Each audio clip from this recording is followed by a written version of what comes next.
Fascist সরকারের আমলে সংঘটিত গুম, খুন ও হত্যাকাণ্ডের বিচার দ্রুত সম্পন্ন করার দাবিতে মঙ্গলবার বিকেলে রাজধানী ঢাকায় সমাবেশের কর্মসূচি ঘোষণা করেছে জামায়াতে ইসলামের নেতৃত্বাধীন ১১ দলীয় ঐক্য।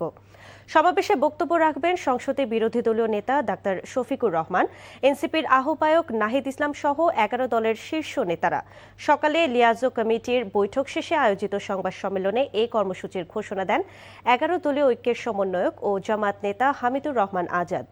তিনি বলেন, দেশে এখনও বিচারহীনতার সংস্কৃতি বিদ্যমান এবং ফ্যাসিবাদকে পুনর্বাসনের অপচেষ্টা চলছে। জুলাই গণহত্যার বিচার এখনও সম্পন্ন না হওয়ায় উদ্বেগ প্রকাশ করে তিনি বিচার প্রক্রিয়া দ্রুত এগিয়ে নেয়ার দাবি জানান। এছাড়া দেশবিরোধী ষড়যন্ত্রের প্রতিবাদে আগামী ৪ জুলাই সারা দেশে বিক্ষোভ সমাবেশের কর্মসূচি ঘোষণা করা হয়েছে।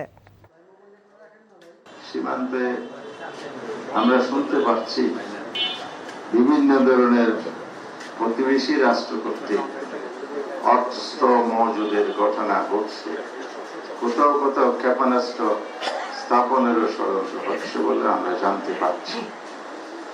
এই প্রেক্ষাপটে ১১ দিনের ঐক্য আজকে সরকারের কাছে দাবিও জানাচ্ছে।